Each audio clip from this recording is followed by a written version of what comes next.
Okay, House of Pain fans. Now, a lot of people always talk about, well, not a lot, but I've noticed several people. No, actually, it's usually the same people who go to all my House of Pain content talking about, oh, all you do is come after Miranda. And it's like, if you comprehend the fact that, oh, wow, the clip Jeremy showed at the beginning of this video is clearly from a much older season of the revival back when Miranda was the absolute worst. But to sort of appease those people who clearly don't watch all of my content, this video is about Calvin. And the fact that I wanted to highlight, and to be completely honest here, he has far more than five, but I figured that these were the biggest ones that I wanted to highlight in this video. And this is about, his red flags. And to be completely honest here, I'd say 3 out of these 5, he doesn't even, Laura doesn't even know about. And it just further proves the idea that Calvin has no business trying to get married. Let me just make a correction. I believe I posted a short on this or video a month or two ago. I asked the question of, wait a minute, given how Ella is all up in the church and whatnot, and Calvin might not want to make the same mistakes he did in his first marriage, why didn't he and Laura ever do premarital counseling? Turns out they did. There was an episode where the church actually recommended it, and I think there was like a survey or something they were doing, and it blew up in their faces because, Curtis had to intervene, running his mouth, talking about like, tell Laurie there what you really thought of her dinner last night. And it just led to a whole petty argument. And by the end of the episode, they had to sit down about it. But Ella pretty much confirmed that these two had only dated for 6 months before Calvin proposed. 6 months, which honestly, given the times we live in, 6 months seems like a long time.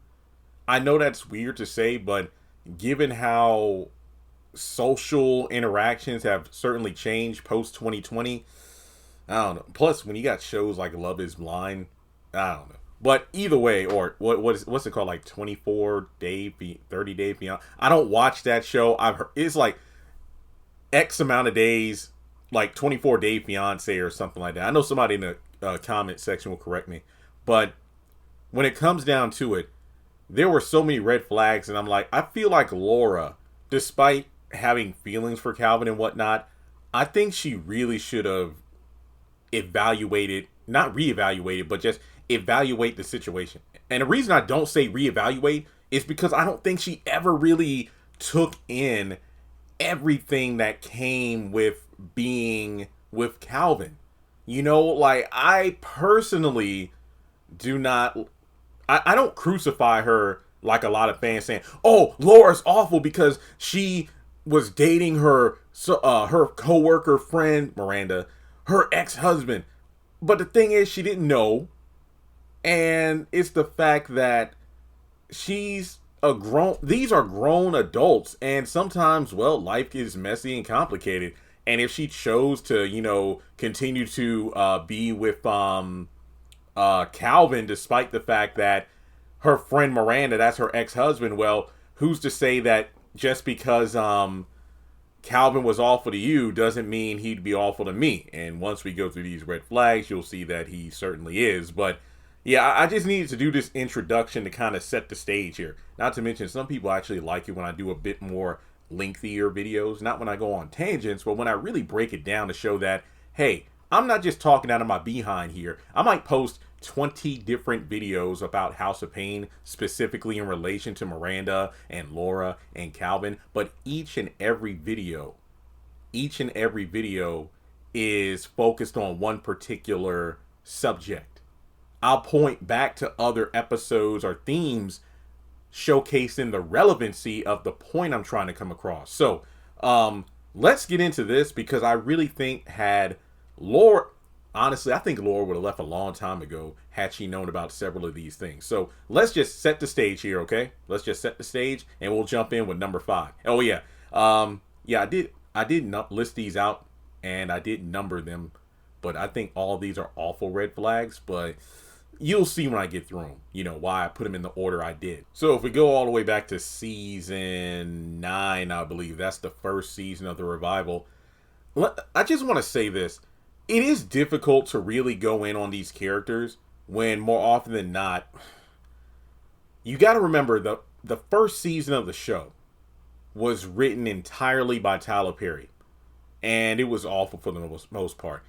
I really wouldn't recommend this, but if you want to get a taste for what I'm talking about, and look, I'm aware that there are people who quit watching the revival because I gotta reiterate, that first season was pretty bad. Assisted living as well. And I know people write off assisted living just because, oh, it only has one set, the assisted living facility. And not to mention, there was a lot of false advertising. Like, me thought it was like Meet the Browns continued on under a new title. And heck, if memory serves, Brown and Cora didn't even show up until like episode 7 or 8. Yeah, it was that bad. But when the new writers took over, when Tyler gave the show to other people, when you watch like the first episode of season 10 of House of Payne and the first episode of season 2 of Assisted Living, I will never forget watching those episodes and being blown away by the just drastic level of quality. Well, the difference in quality. The writing was stronger, the acting was better, it didn't feel as stiff. Because if you go back to just watch, maybe just cherry pick 3 episodes of that first season of House of Payne, the revival, I mean, you'll see that despite having the old cast back, the material just did not work. You could tell there was a lot of awkward pauses to stretch out the episode runtime. And this was back during the work ethic, when Tyler posted that video where he had a mountain of scripts he did himself. Yeah, it showed. But the reason I bring this up is because when you look at the first season of the revival and compare that to seasons 10 through 14 where we are now, the continuity is kind of all over the place, where big things happen in episodes, but then they're never brought up again. But the first half, give or take, of season 9 was Calvin and Miranda, going through the final stages of the divorce period, because I think House From Heart to Heart, I think that was the episode title. That's when the papers came, and if they were signed, because I know Calvin said he signed them, Miranda was holding back, and it's like, no, you're the one who wanted a divorce. So basically, that was the end of their divorce. And then later in the season is when Laura was introduced. So over the course of that first season, 6 months of dating between Laura and Calvin had happened, because like I said, Ella confirmed 6 months, and then you two got engaged. All right, so they get engaged. So from like season 10 to season 13, they're engaged, planning the wedding, right? And there were a couple of times where Laura just left, but then eventually came back.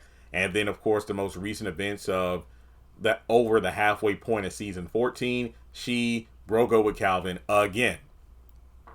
But there were so many things that happened over the course of their engagement that Laura was not privy to, that had she had known, this engagement would have been called off. And to be completely honest, Calvin and Miranda probably would have gotten back together a long time ago. So after almost 10 minutes, we're about to jump into number 5. But before I do, if you made it this far in the video, thanks so much. First of all, I guess you like my voice because you've listened this far along into the video. Secondly, it's actually raining pretty bad outside. So if you hear a bunch of, I don't think it should be coming up on the mic.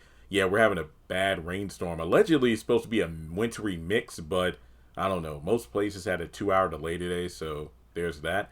And yeah, make sure you follow me on social media. Links are in the description, and let's dive in. Number 5, the dating app. So there was an episode where Miranda was finally beginning to move on from Calvin. I think Lisa was the one who was helping Miranda come up with like a dating profile that looks appealing. And by the end of the episode, because like the thing would make a dinging or a bing sound whenever it matched her to somebody. And I believe this was just another one of those "Ma, why is Miranda here?" episodes of Calvin. He was basically, upset by Miranda's constant presence, and you really can't blame the guy as far as I'm concerned. When it's not child related, why are you hanging out with the family? Like, for real. By the end of the episode, the ping went off, and it turned out that it was Calvin who also got a ping because these two matched up on his site. And I remember thinking, like, why in the world is Calvin still on an active dating site? And side note here, you can call this an honorable mention, but I believe it was either this same episode or another one in the season. But there was like OnlyFans-esque page. They don't use the real names through the copyright, but there was a site in the House of Payne universe basically there was a platform that was the equivalent of OnlyFans, and Calvin mentioned how he has a subscription to it. So, well, then again, I ain't judging. I know OnlyFans is pretty much common nowadays, where everybody and their mother is on there doing some sort of fixation page for a certain audience because times are tight. I get it. But I don't know if that is frowned upon by couples. It's different for everybody. I don't know.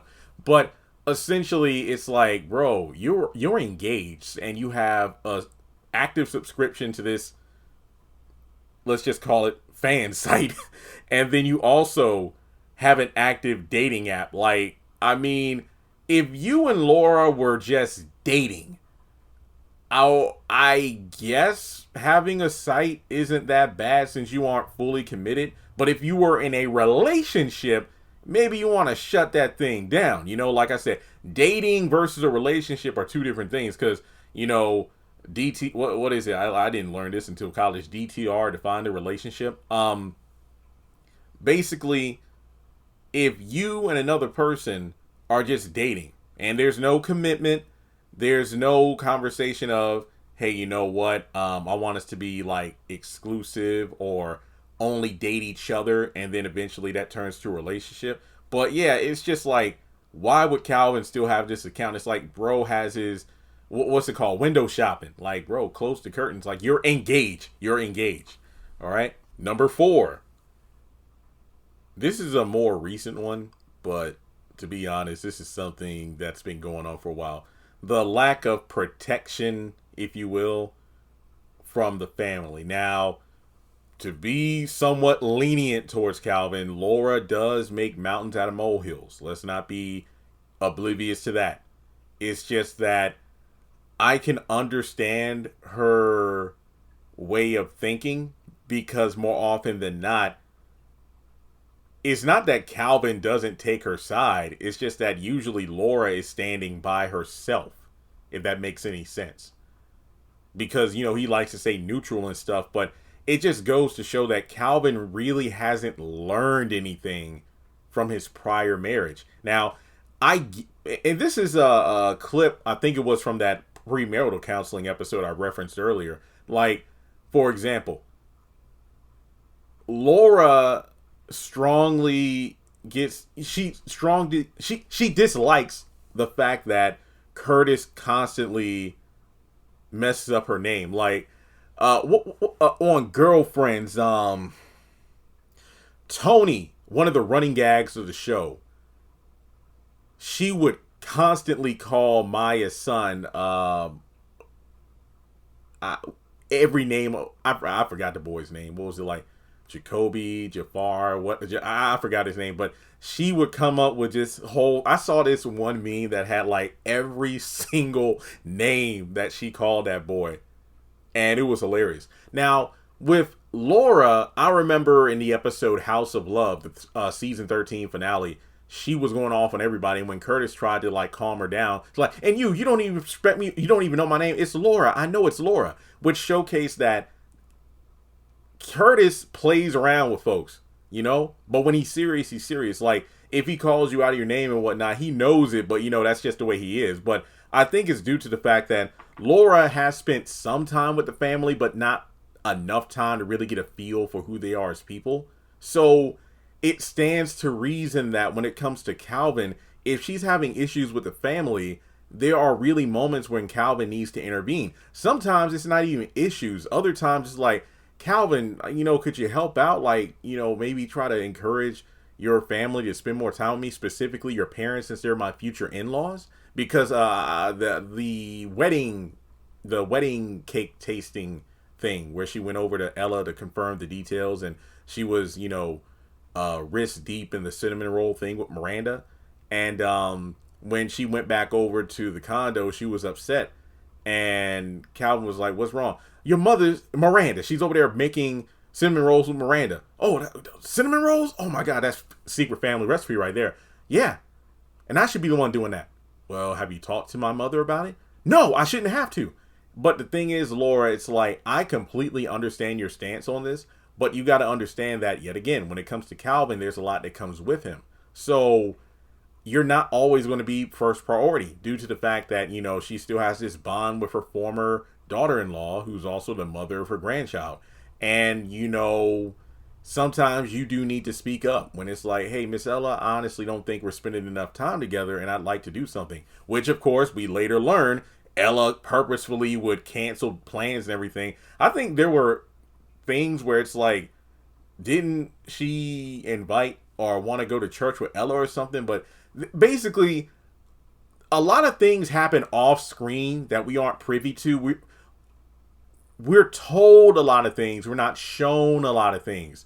There are essentially moments where I wish we could have added them into the show instead of random filler that would have helped out. Like, seeing the number of times Laura tried to reach out to Miss Ella to do something, but she would always come up with some sort of excuse. So I think that when it comes to Calvin, he should have been more active, not passive, when it came to hearing Laura. Now, to be fair, let's be real, it's difficult to have a mature conversation with her, because if you say anything that she translates as "you're not siding with me, then you're my enemy," she lashes out and walks off. But Calvin is not innocent in this. So I will say his lack of protection / family is definitely a red flag. I mean, her parents, pointed it out, and it's quite obvious, which is kind of weird, because when you have someone like Curtis who says, "Yeah, that's what a man's supposed to do," but then at the same time gives your son advice about staying out of the argument between your fiance and your mom, and it's like, which way is he supposed to do it? But then again, Calvin is a grown man-child who was formerly married, so he should know better. It's like, hey, my pops, I know when he's giving me solid advice versus, there's a difference between advice you follow before getting married and then advice that you follow once you've been in a marriage for a long time. But then again, this dude just doesn't seem to know the difference. So moving on to number 3, I think this would easily be number 1 if not for the first 2. And spoiler alert, the first 2 things Laura doesn't know about, similar to the dating app.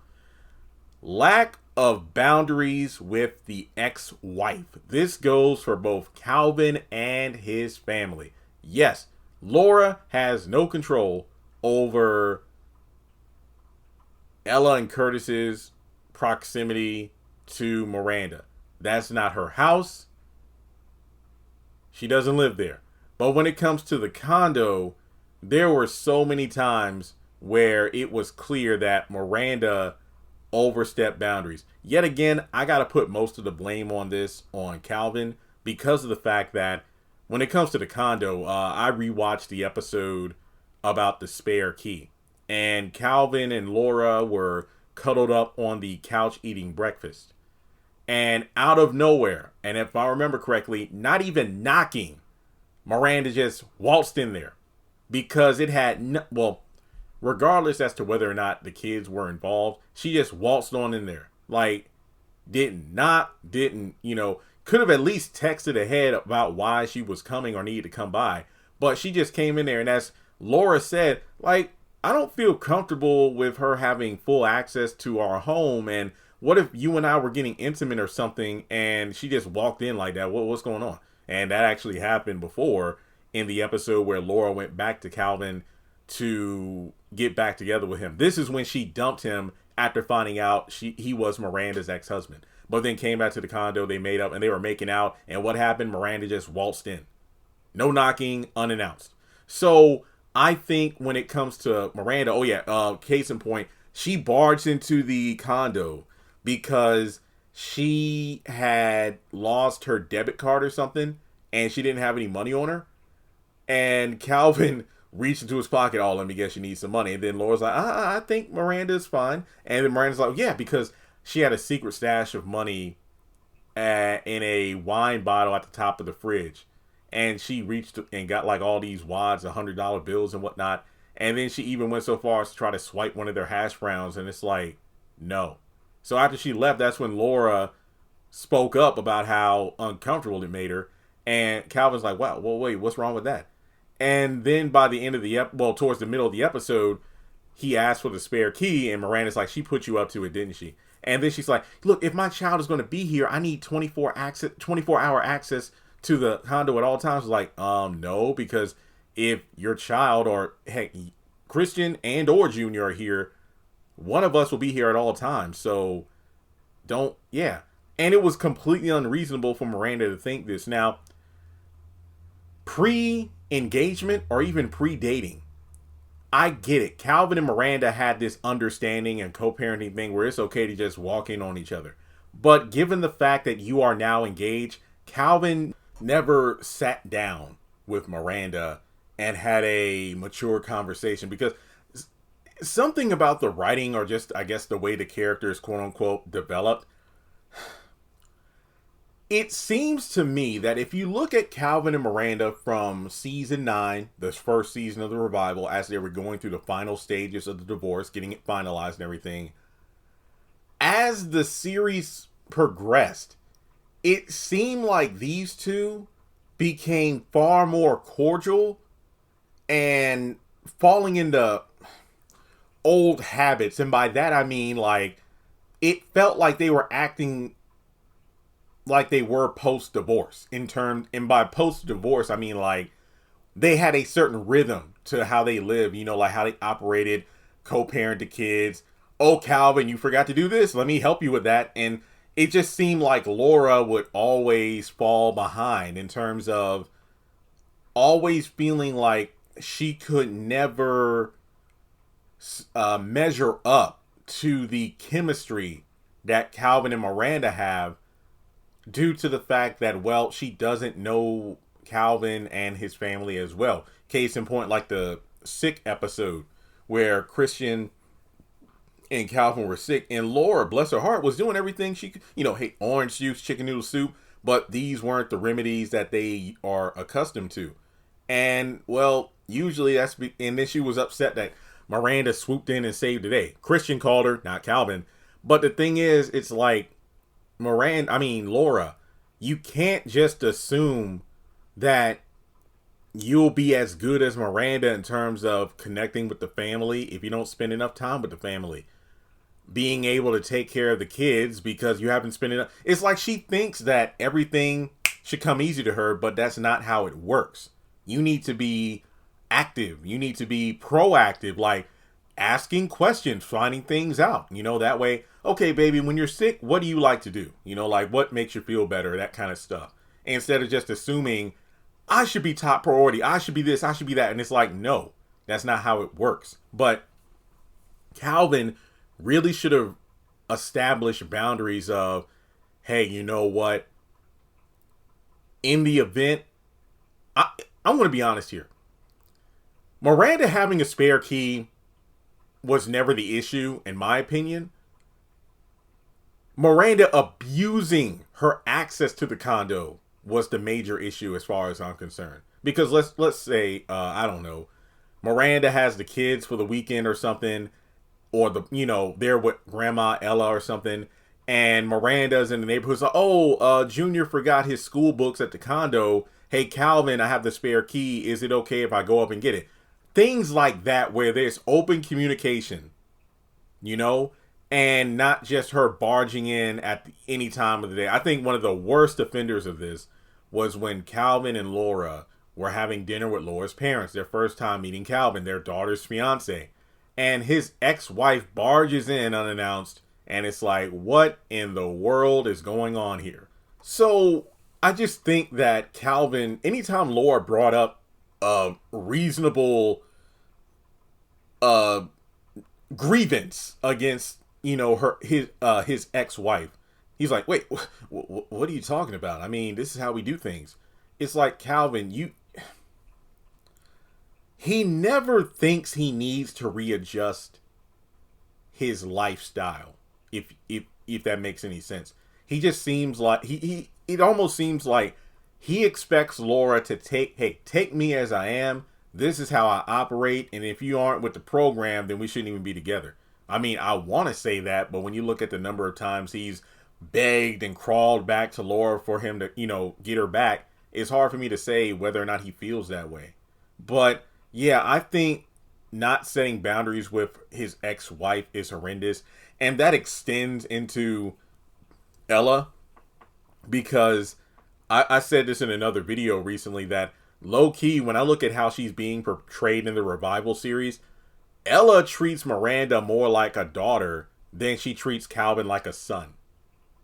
Yeah, so, I mean, for everybody that goes in on Laura, I just want to ask yourself this question. If you were in Laura's position, how would you feel if your fiance's ex-wife was a constant presence? Now, granted, look, imagine your fiance and the ex-wife have a kid or children together, so it's not like you two would never cross paths.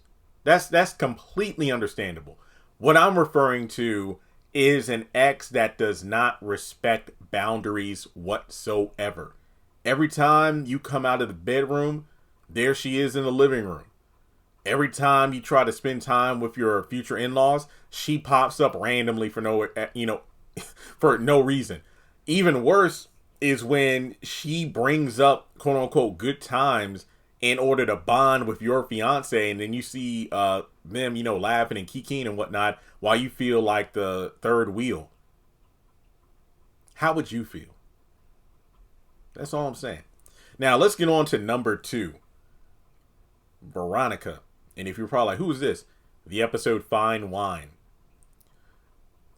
Calvin put the condo up for sale. This is something that was never explored, so I guess they never did it. But essentially, considering he was about to get married soon, I guess he and Laura were about to move to a different location together, and he wanted to put the condo up for sale. And it was an older but very attractive realtor, and they flirted a bit, and then she came over for a date, and they were going to have sex. Had it not been for Curtis showing up unexpectedly, these two were going to go at it. But the problem was, unbeknownst to Calvin, not a few minutes after Curtis showed up and the realtor left, Laura came back from her trip early.